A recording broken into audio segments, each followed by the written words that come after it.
This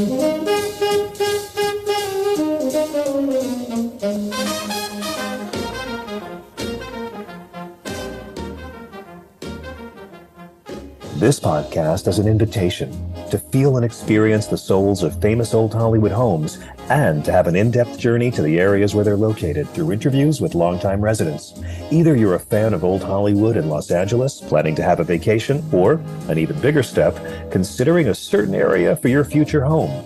This is your opportunity to receive valuable information and insightful advice you won't find anywhere else.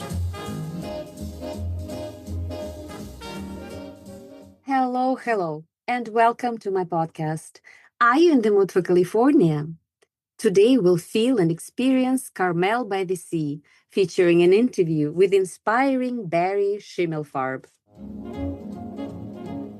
There is something absolutely magical about Carmel, and you can't appreciate it until you're actually here feeling it. And so I can give you a couple of examples. I mean, number one, it's hard to put into words what you feel when you come here. I can tell you what it's like, what you see. It's almost like being in Florence or Paris or parts of Europe, all kind of put together into one little 1 mile by 1 mile square little village on the ocean, nestled away in California. But what you feel when you come here is something that moves you, and it's indescribable. But I'll tell you right now, the oak trees on our property are these spiritual trees. They're twisted like hunched over men, hundreds of years old. Towering pine trees, 30 feet in the air, fresh, ocean scrubbed air, little tiny courtyards with fountains and little wine shop or a chocolate shop inside of these courtyards. When you walk down the street in the evening and there's a little bit of mist rolling in and you just see the street lights through the mist, it moves you.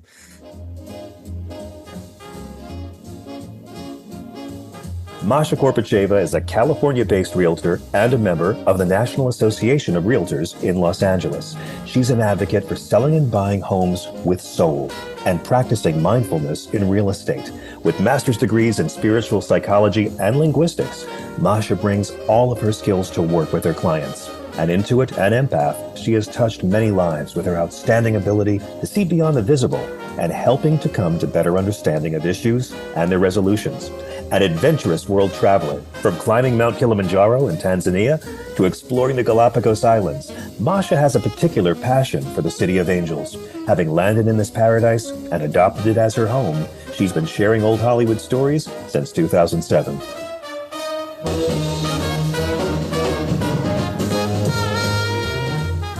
In the mood for California, feel the soul of old Hollywood.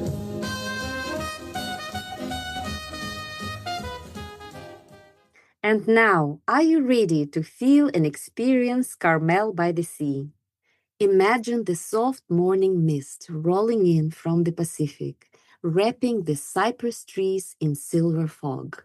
This is Carmel-by-the-Sea, a place that feels almost outside of time. Long before the first artists ever arrived, the coast was home to the Ramsen Ohlone people, who lived in harmony with the ocean and the oak groves, gathering acorns, fishing in the kelp forests, and walking the same bluffs that still catch the light at sunset. In 1602, the Spanish explorer Sebastian Vizcaino sailed along this stretch of coast and named the nearby river El Rio Carmelo, after the Carmelite friars. Nearly 2 centuries later, in 1771, Father Junipero Serra arrived with a small group of missionaries. Here he founded Mission San Carlos Borromeo de Carmelo, better known as the Carmel Mission, the second of California's 21 missions and the one Serra loved most. If you visit today, you can still walk through the stone archways and gardens where he once prayed. The church, with its graceful star-shaped window and heavy wooden doors, is one of the most beautifully restored Spanish missions in the state.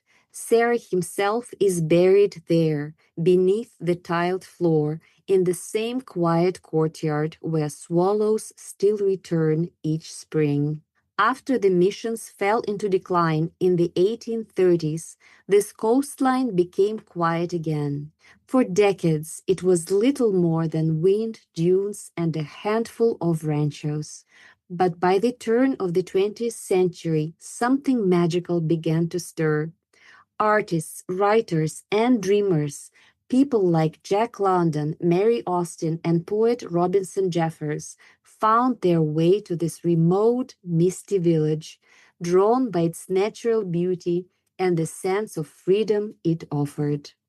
Jeffers built his stone home, Tor House, just a few miles from the heart of Carmel, using granite he carried from the shore. And soon the town itself began to take shape, not with grand boulevards or neon lights, but with winding lanes, storybook cottages, and hand-carved doors that looked as if they belonged in a fairy tale. One of the first buildings still standing from that time is the first Murphy House, built in 1902 by Michael J. Murphy when he was just 17. He would go on to design many of Carmel's most charming homes, and his little house, now a heritage museum, remains a glimpse into the town's earliest days. As the community grew, so did its bohemian spirit. By 1905, artist Chris Jorgensen built a beautiful Mediterranean-style home overlooking the sea. It later became the La Playa Hotel, still welcoming guests more than a century later. With its terracotta roof and lush gardens, it feels like stepping back into the days when painters set up easels by the cliffs and poets recited verses in candlelit parlors. A few blocks away stands the Cypress Inn, built in 1929, a Spanish colonial gem once owned by Doris Day, who made it famous for its warm welcome and its love for dogs. Just across town, the La Rambla building, also from 1929, with its graceful arches and shaded passageways, captures that distinctive Carmel style, intimate, whimsical, and human in scale. Not far from there is the Enchanted Oaks building, built in 1927. Its Tudor Revival facade looks like it belongs in an English village, with gables and half timbering that have seen nearly a century of ocean fog drift past. And then there's the Golden Bough Playhouse, the heart of Carmel's artistic soul. The first theater stood on Ocean Avenue in the 1920s, but after it was destroyed by fire, the townspeople rebuilt it, a testament to how deeply art runs in Carmel's veins. Plays and music still fill its stage today, continuing a legacy that began with poetry readings by lantern light. Carmel was officially incorporated as a city in 1916, but it has always felt more like a living work of art than a municipality. For decades, there were no street addresses, only poetic descriptions. Third house on the right past the oak, or the one with blue shutters by the sea. Even now, mail is still picked up at the post office, a charming quirk that preserves the sense of small-town intimacy. Through all its changes, Carmel-by-the-Sea has held on to its soul. The mission bells, the whitewashed walls, the storybook cottages, and the eternal sound of the ocean in the distance. It's a place where history isn't just remembered, it is felt. Every old beam, every crooked path, and every whispering pine tells a story of faith, of art, and of a dream that somehow, beautifully, came true. And here we are. Welcome to Carmel-by-the-Sea. I'm so delighted to have Barry Shimelfarb with me today. Barry is a founder of Carmel Retreats and steward of Cuddle Doon.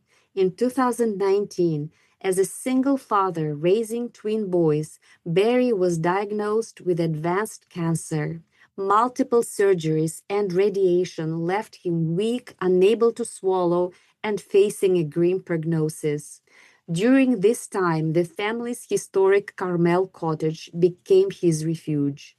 Planting lavender, walking the shoreline, and resting beneath the ancient oak trees became rituals of hope. Supported by his community, Barry found strength not only to endure but to heal. 2 years later, his doctors declared him cancer-free. Out of gratitude, Barry transformed the cottage into a sanctuary for others. Today, Cuddle Doon welcomes guests who are navigating illness, grief, burnout, or simply seeking renewal. Known as the Lost Cottage of Carmel, it carries the legacy of its builder, Eliza Yocum, a pioneering educator and spiritual thinker whose home became a gathering place for artists and seekers in the 1920s. Barry sees himself as the cottage's steward, carrying forward its history of restoration and inspiration. Through Carmel retreats, he offers deeply personal boutique stays and initiatives like postcards of healing, gifting free retreats during gaps in the calendar to those in need. Today, Barry will share his story and give us a glimpse into what it's like to live in Carmel-by-the-Sea, its vibe and its inspiration. Hello, Barry. Hi, Masha. How are you today? I'm great. How are you? Unbelievable. Barry, what a treat it is for me to have you as my guest today and to speak about Carmel-by-the-Sea, a jewel of a place in California. It really is. I just feel so lucky that I have this place. I've had it in a few different forms. We'll get into that, but it was our vacation home and it's stunning. And then a few years ago, I've turned it into a place for healing, and I invite others to come there for healing as well. Wow, that is very special. But let's first speak about the location, because if someone had never been to Carmel, how would you describe its spirit? What does this place feel like to you? The mist, the cypress trees, the ocean? Well, I like that you use that word spirit. What's the spirit like? Because there is something absolutely magical about Carmel, and you can't appreciate it until you're actually here feeling it. And so I can give you a couple of examples. I mean, number one, it's hard to put into words what you feel when you come here. I can tell you what it's like, what you see. It's almost like being in Florence or Paris or parts of Europe, all kind of put together into one little 1 mile by 1 mile square little village on the ocean, nestled away in California. But what you feel when you come here is something that moves you, and it's indescribable. But I'll tell you right now, the oak trees on our property are these spiritual trees. They're twisted like hunched over men, hundreds of years old. Towering pine trees, 30 feet in the air, fresh, ocean scrubbed air, little tiny courtyards with fountains and little wine shop or a chocolate shop inside of these courtyards. When you walk down the street in the evening and there's a little bit of mist rolling in and you just see the street lights through the mist, it moves you. So not everybody's heard of Carmel. It sounds like you have. Yes, and and it is. visited many times. It's a very special place for me. It really is. Yeah. So maybe I'll see you there sometime. Yes. But does that start to give you a sense of what it's like? I know that wasn't too specific. It was more of a feeling. No. This is perfect. This is what I'm looking for, like the feeling. Yes, to deliver the feeling to the listeners, because it's not that easy to describe what a place really feels like, but it's usually what really touches the people so that they really understand what this place is about. Maybe you could share some of your favorite places in Carmel, maybe restaurants or cafes or stores or even a secret spot for a nice walk. Absolutely. I have so many of them. Everybody likes something different for my guests. I kind of try to sense what types of things they love. But I would say if you can only do one thing, in addition to seeing this gorgeous town, I would send you over to Point Lobos State Preserve. It's a hiking trail with 5 coves in the Pacific Ocean, each one incredible in its own way. You will see whales jumping into the air offshore, dolphins playing by the shore, sea otters, seals, having their pups. I've even seen an octopus in Whalers Cove. The trail that goes along Point Lobos is hidden. I've driven past it for years, never knew it was there. And then one day I was with my girlfriend and she said, "Hey, I wonder what's in here." And we went up to the booth and the guy at the booth, was talking to us and I said, "So what is in here? It looks like just a bunch of trees." And he says, "Oh, not too much, but maybe just about the most incredible coastline that you'll ever see in your entire life." Wow. And he said, "The sun's about to set in 45 minutes. If you go and see it now, you two will probably spend the rest of your lives together." Okay, well, that didn't happen. But the coastline is absolutely magical. I send my guests there if they can go there and, take a bottle of champagne, some plastic toasting glasses, and just do that hike and sit and watch the sunset. They will be transported. So that's one of my favorite places. Can I go on? Yes, of course. Please do. If you're into the most romantic courtyards of your life, I'd say that there's one called Durling Lane off of Ocean Avenue in downtown Carmel. You won't see it. You won't find it. You have to search it out and ask somebody, "Hey, where's this Durling Lane that Barry was talking about?" Wow. You walk through a little passageway between buildings that you won't notice from the street. And then it opens up into this tiny little cobblestone, stone paved courtyard that's, I don't know, not that big, but let's say 30 by 30 feet, with some benches sitting by a fountain in a little chocolate shop called Chocolato. That's one of my favorite places. And I tell people, go there and get a couple of chocolate truffles. Go to the Galante tasting room at the other end of the courtyard, get a glass of port wine and sit by the fountain. And it will be magical. It'll be a moment that you will never forget. So that's another one of my favorites. Wow, I really, really feel transported there right now. That's so beautiful. There's so many incredible places. I mean, another one would be the Inn at Spanish Bay in Pebble Beach. You drive about 5 minutes from the front door of the cottage, and the Inn at Spanish Bay is going to have bonfires out on their patio. Grab a glass of martini or your favorite drink. They give you blankets if it's cold in the evening. And at sunset, as you're watching the sun go down, bagpipers come out over the rolling hills every single evening. And they're truly like, if you're married, you'll get married all over again in that spot. It truly is. I send my guests there. I have so many guests coming for weddings, anniversaries, celebrations of joy. I send them there. It is transformative experience. So I could go on and on like that, but I won't because we have limited time. Wow, I think the wow, rest that is is for so people to decide. special. Yeah. So Yeah. special. Thank you for sharing this absolutely magical spots, Barry. Appreciate it. So, Cuddle Doon. Yeah. It's just such a poetic name and also has a beautiful history as the lost cottage of Carmel. What was it like for you to step into that legacy? And how did the cottage's past as a gathering place for artists and dreamers influence your own vision of healing and renewal? Such a rich question, Masha. So let's see. Number one, I've been looking for a home in Carmel for about 3 years. And it's hard to find something in Carmel. And the prices are absolutely ridiculous, right? There's a 2,000 square foot home could cost you $12 million. Yeah. The typical home in Carmel is about 15 or 1,600 square feet. So they're really untouchable. But I found one that was a fixer upper at a modest price that was the biggest price I'd ever paid for anything in my life at that time. And I was the second owner. I had purchased it from Eliza Yocum's family. And Eliza, well, she had passed away many years ago, but her granddaughter was 94, 96 years old. And I purchased it from her granddaughter. So I'm the second owner ever to have this home. And I fixed it up to its original glory. And I feel like I'm more of a steward of this cottage than an owner, right? It's part of Carmel's rich history. It actually predates the Comstock cottages that were built starting around 1925. Our home was built around 1923. And on top of that, it's Eliza herself. I was under the house yesterday changing the furnace filter, some little bit of detail here. And on a floor joist under the house near the furnace was the name Eliza Yocum that had been branded into that floor joist. Wow. It was an old redwood 4x4, maybe a 6x6, running the width of the house. And I just imagine these rough hewn redwoods that this house was built out of, stacked up at the lumber yard. And there's that one piece of timber that says Eliza Yocum waiting for her to pick it up and build that house. So the spirit of that house and Eliza is still in that home.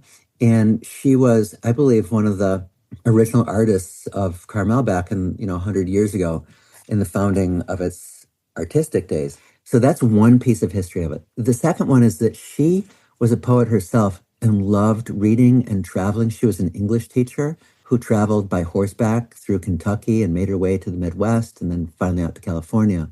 And she loved a poet named Alexander Anderson, who is the Scottish poet. And she traveled to Scotland. And when she came home and built this cottage, she named it after his poem, Cuddle Doon. And Cuddle Doon is the Scottish words for cuddle down or settle down or cozy down, get cozy, which I think is just the perfect name for this cottage because that's how you feel when you're in it. And not too long ago, I found the original sign that she hung in there that says Cuddle Doon on that sign. So I'm going to fix it up and restore it, get it rehung. But that's the cottage. Now, I call it the Lost Cottage because it has such an incredible history, yet it's not known as a historical cottage in Carmel. I want to kind of keep it as a secret, although maybe your audience will. I don't know whether I want your audience to know and tell people or not tell people. I'm not sure, but just it is what it is. But I want it is this really secret place, right? It's hidden. It has its own little secret garden with fountains and surrounded by shrubs and towering pines and oak trees and things like that. Yes, So there's wow. something magical there. So special. You know what? I think that such incredible places like the Lost Cottage of Carmel, will decide on its own if it wants to reveal its secrets, if it wants to reveal itself. Because as you said, you are the steward and you are just helping it continue in its story, in its life. But I strongly believe that people as well as places, they, have their own will and they have their own timing. And so if the cottage would want to be known, it will be known and nobody has control over it in a way. I think you're exactly right. Now we can change, we can throttle a few valves, but you're just reminding me. I mean, a couple of years ago, I did have somebody from Condé Nast, the magazine, reach out to me and say, "Hey, we're interested in possibly featuring your cottage as one of the best in Carmel, and we'd love to talk with you." And I said no. I didn't want that degree of exposure, and so that wasn't right at the time. Right. Right. I love it that it's this little secret hidden place that people can discover on their own and that I can bring people there for healing. I went through healing there. We can get to that in a while. Yes. But having people there, I want it to be quiet. I don't want throngs of people. But you're very protective. You're very protective of it, right? Yes. Yeah. But that said, there was a historian who came to stay at the cottages. And she had written the history of the Naval Academy in Annapolis, Maryland. And when she started digging into Eliza's history, she stopped writing her book and she started writing about Eliza. And she was writing about it for a year. She said she collected suitcasefuls of pictures and memorabilia. She traveled all over the country researching Eliza. And unfortunately, the historian passed away during COVID, along with those trunk loads of research. So they're lost. They're literally lost. Wow. Now, along the way, she shared some of those stories with me. So I've tried to compile some. Maybe I'll put it in a blog. I'll send you the link one day. That would be very, very special. There was another chance for the story to get out, and yet it didn't reveal itself, like you said. Yes, it was not the right time. And I do feel that you have a very strong connection with Eliza, just because, what you shared happened yesterday, that writing that you saw on the stone. I do believe that was some spiritual way of Eliza saying, hello, I'm watching over you and you're in good hands, and saying thank you for taking care of this very special cottage. I believe you're exactly right. She's there, and I'm just a steward of this property, fixing up the gardens to kind of what she had done. There weren't hummingbirds when I bought the property, and now it's loaded with hummingbirds. You'll receive messages every single day that you're here. Wow, that is incredible. So you have said that community saved your life. Can you share a moment during your recovery when you truly felt that the moment you realized that healing isn't something that we do alone? Yeah. Well, okay, to set the stage, number one, My mother had just passed away, so I was going through that loss. And it was at her funeral that I knew I had a swollen gland in my neck, and my sisters were encouraging me to have it checked out. I am raising two twin boys who were born in New Delhi, India. I'm raising them on my own. I've had people in au pairs, one named Masha, but from, you know, everywhere, China, Ukraine, Russia, Ecuador, Guatemala, Vietnam, all over the world have helped me raise these boys, but they were 7 years old when I went to the doctors. And the doctor said, have this checked out by a specialist. The specialist felt my neck and said, oh, this is very serious. If this is what I think it is, you won't be able to get out of bed for the next 6 to 9 months, and you'll be on feeding tubes if you get out of bed at all. Wow. That was within a few minutes of her meeting me. And then she went on to take biopsies directly from my neck right there in front of me and look at them under a microscope. And she was silent and she said, let's go. She walked me to the CT scan department across the hospital campus, holding my hand. And she got me there, walked me up to the desk, and she says, put him first in line. That was it. Wow. And I said, no, wait a second. I'm raising two little guys. They just turned 7. They have no mom. And I'm raising them on my own. She said, find somebody to take care of your kids. And she said, put together your friends and family network and find somebody to take care of them. And I said, well, should we wait for the scan to come back? And she says, no, put it together today. Right. So that's very sobering. I didn't know whether I was going to make it. I turned out I had advanced cancer. It's not a common form of cancer. But I also was very spiritual before ever being diagnosed. And as you can imagine, I became much more deeply spiritual, much more connected through the journey afterwards. I went through years of physical therapy.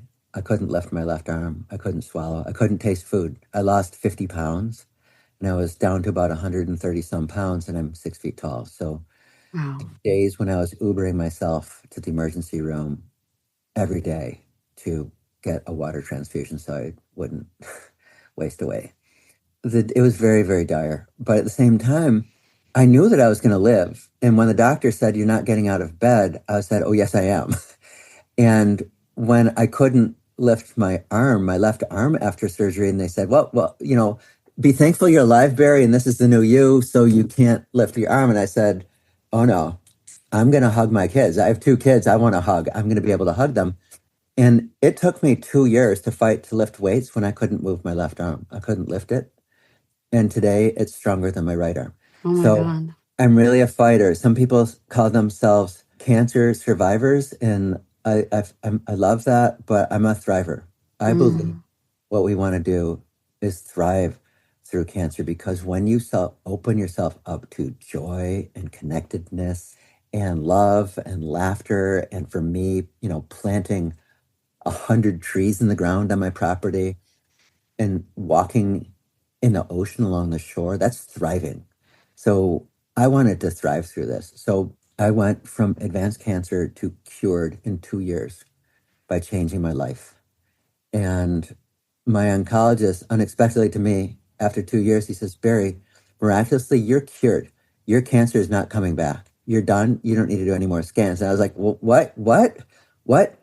And so again, with cancer, you never know. Yes. And there are many traumatic events that happen to my body due to cancer and the radiation and the surgeries and everything else that I'm dealing with to this day that, you know, I really need to work at to overcome. But I'm alive. And when you ask me how I am, anybody who asks me, I say I'm unbelievable. Wow. I'm above ground, right? So that's a miracle right there. What an inspiring, like completely inspiring attitude that you've had throughout your healing.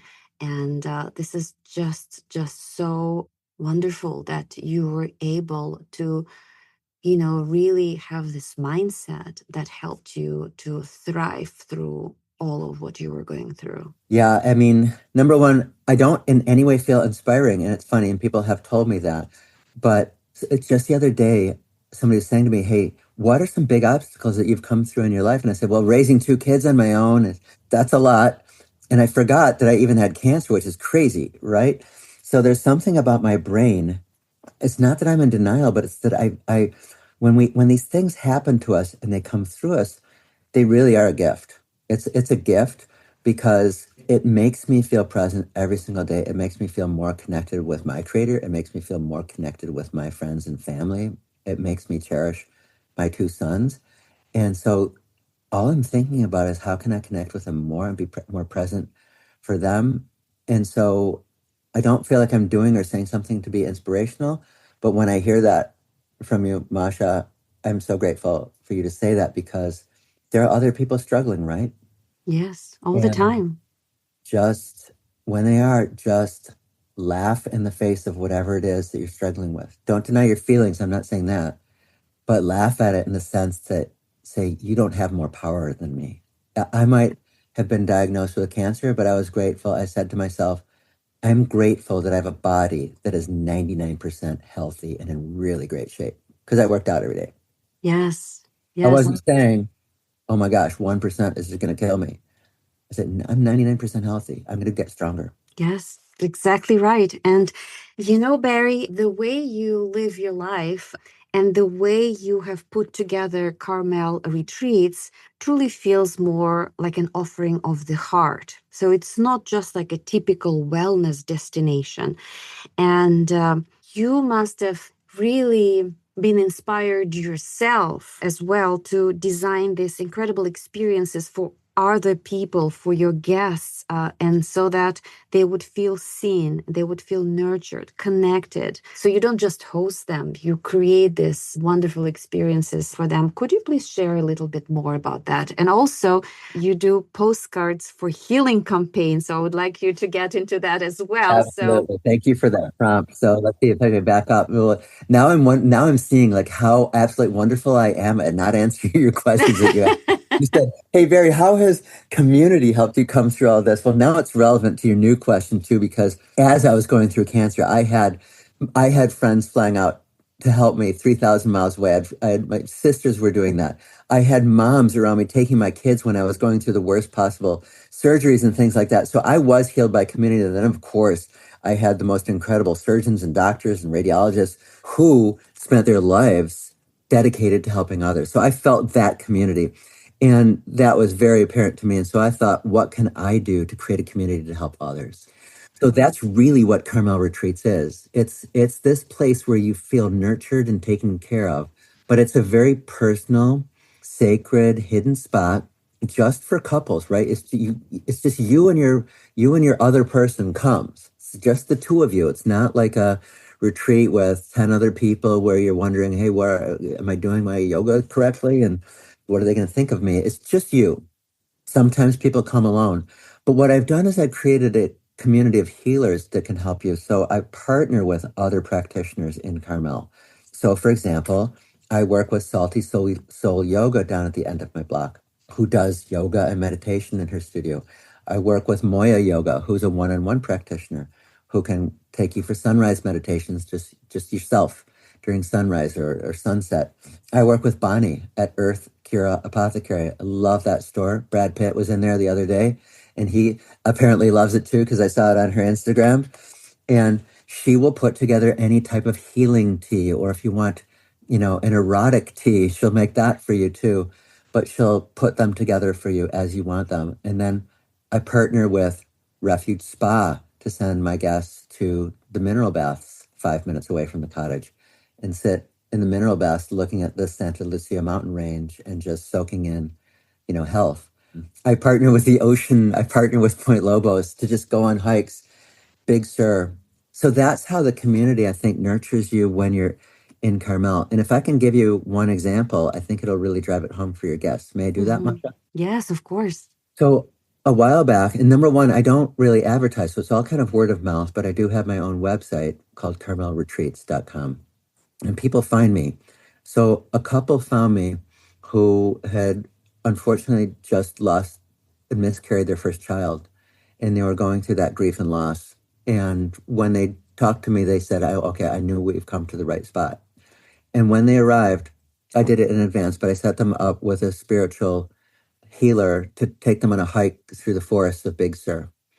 And the next morning after they spent their first night in the cottage, they texted me and they said, Barry, this is the first night that we've slept entirely through the night since we lost our child. Thank you. Wow. And that was powerful for me. And then, since they've kept in touch, they emailed me about 9 months later saying we welcomed our first child into the world.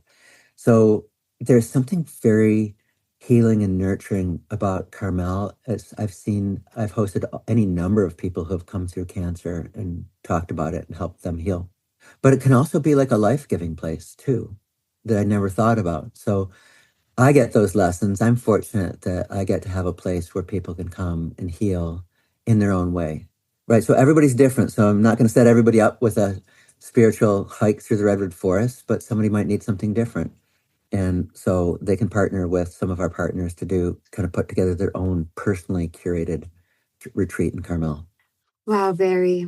Thank you so much for sharing this. And I must say that you have a very beautiful mind.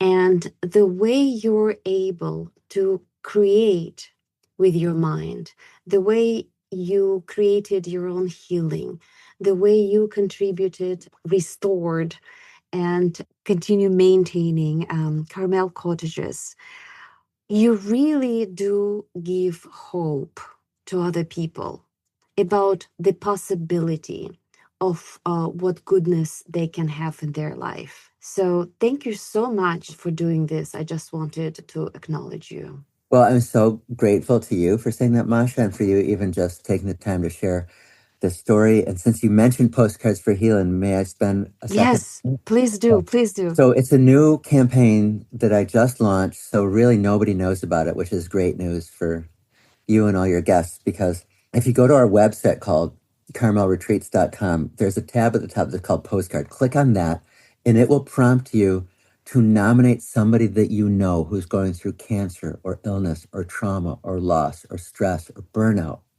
to nominate that person for a healing stay in Carmel at our cottage. Now, it'll be a completely free stay because we have gaps between our bookings. And whenever those gaps rise, I want to fill them with people who have been nominated.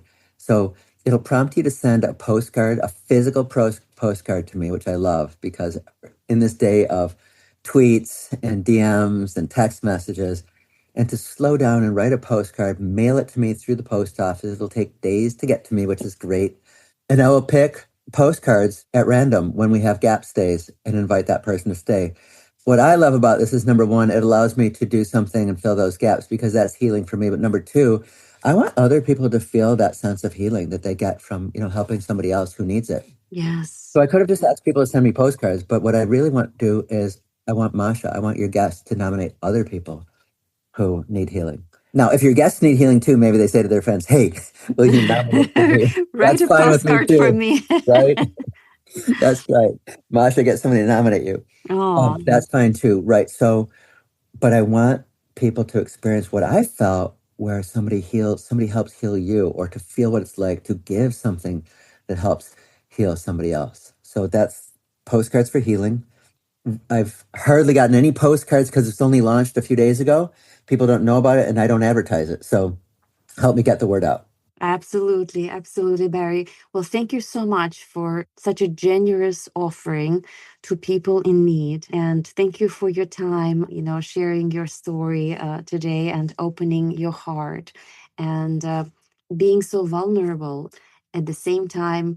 Sharing this attitude for life that you have. I hope that it will touch my listeners, and I hope that in a way it will make their own life better and more beautiful, and will inspire them to do something special for others. Masha, it's been so wonderful talking with you, and I'm so grateful that you've put this podcast together, and I'm grateful to your guests for giving me their time to listen to this. Thank you, Barry. Until next time. Sounds good. Great talking with you, Masha. Thank you. Same here. Bye-bye. Bye.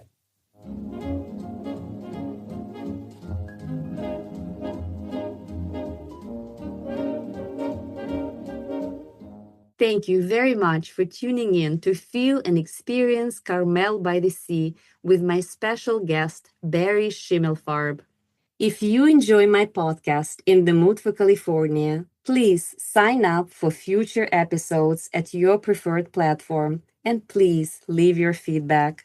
I really appreciate your time and support.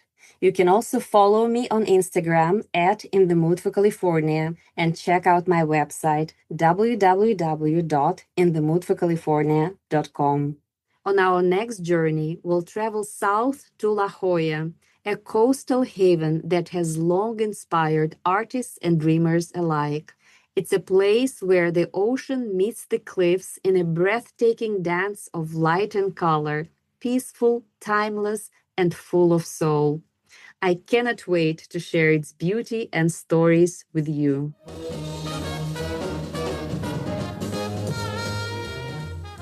In the Mood for California, feel the soul of Old Hollywood.